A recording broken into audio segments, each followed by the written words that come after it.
And what is up, everyone? It's the All Gaming Blog here, bringing you another Modern Warfare 3 gameplay. Now, in this video topic, I want to talk about free video games. Now, I've talked about this a few times, and on my last video, I think I did a pirated video game thing.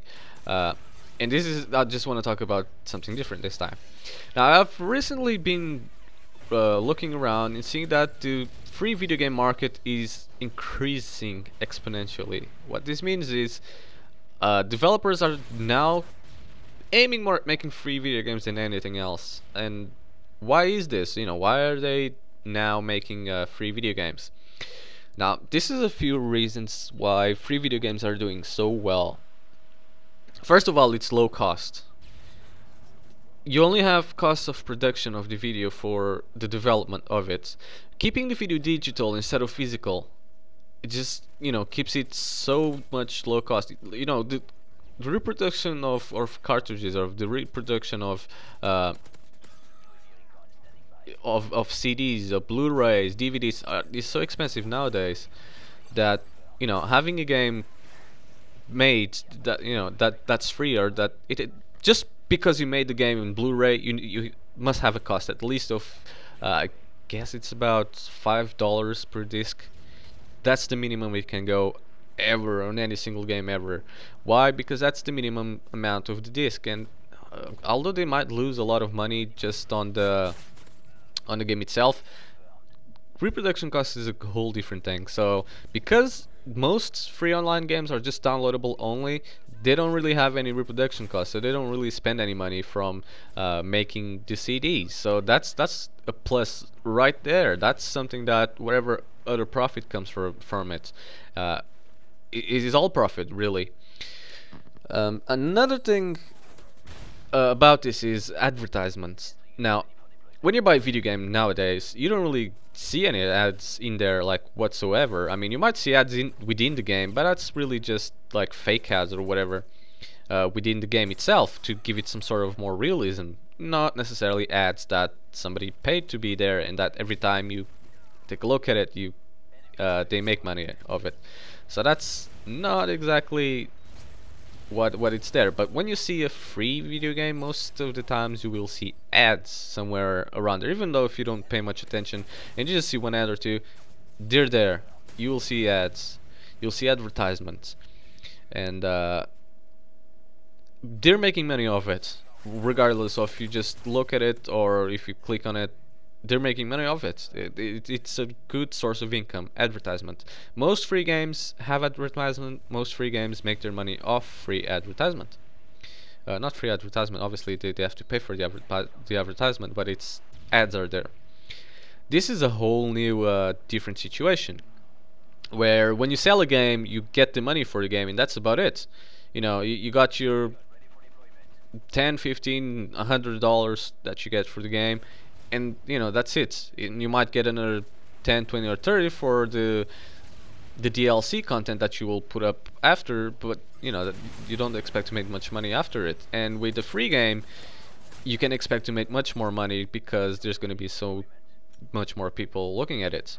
That's one aspect of it. The other aspect of it is you can have a free game, 100% free to download and play, and then you can have paid content on the game. Like, you can buy weapons with real money, you can buy cars, you can, whatever type of game it is, you always have a paid amount thing. And that's another way to monetize your free video games. Another thing is, and this is what really gets people to go see your game, is just the fact that it's free.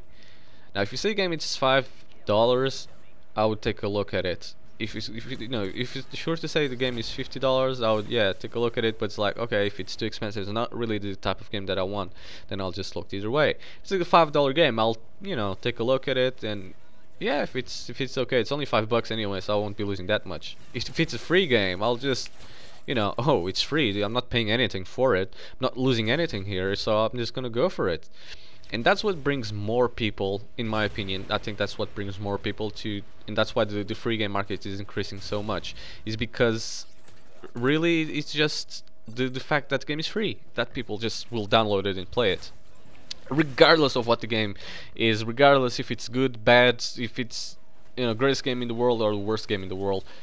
If it's free, people will play it. And the fact is that there's a free game that's the #1 top played PC game ever, and the World of Warcraft is no longer the top PC game played. Like, I'm talking about like MMORPGs, like massive multiplayer online role-playing game.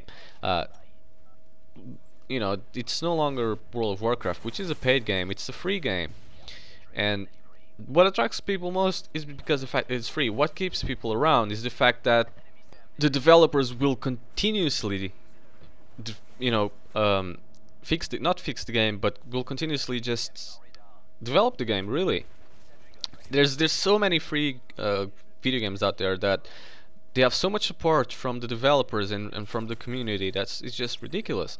And really, if you just make a game, you just want your players to play it, because especially if it's a free game and you're not really making any money from the sale, you have to make money from the player playing it. So that's why, in my opinion, that they give so much support to the game in the community, and they try. Obviously you cannot please everyone, don't take that out of your head. You can never please everyone, but if you please the majority of people, or try to make the majority of people happy about the game that you have, obviously they're gonna want to keep on playing it. They want to promote it. They will help you keep on making money. This is still very new, and I've talked about free video games several times, but this is oh, that was an epic stuck. I'm just gonna go a bit more into detail into this, in particular, because I feel like video games should be, or video game developers should start looking more into making their video games free, or even if it's not free, keep it at a very low price and then try to make money off it. Because if you see right now, Call of Duty Modern Warfare 3, the game itself costs you about 40. I'm in the UK, I don't know exactly the prices in the US, but in the UK it will cost you about £45 when it first comes out. Costing you £45, that's already an increase of profit. If you buy the Elite, which is another £30, that I think it's £30. I'm not 100%. I think it's about £35. The Elite. I'm not 100% sure on this, so don't quote me on this. That's already £75 for a freaking game. Granted, you get maps and whatever, but it's bullcrap. Now, even if you don't get the premium Elite, which 9 out of 10 people will not get, there's map packs and whatnot, there's downloadable content, which adds a price to the game. I mean, make a game that's already expensive and adds more price to it. So basically, you get a paid game, you get the money from selling the game, and you still get money from continuing on developing the game. Now, this is, to me, just wrong, and it's just being plain old greedy. And the proof is that they're not doing very well with the DLC content anyways. And like I stated before, 9 out of 10 players will not get Elite Premium. So that's it for this video, guys. I hope you enjoyed it. Give it a like if you liked my video. Let me know what you think about this in the comment section below, and subscribe to me if you want to see more. That's yeah, and as always, thanks a lot for watching, and please do check out my All Gaming Network. Peace.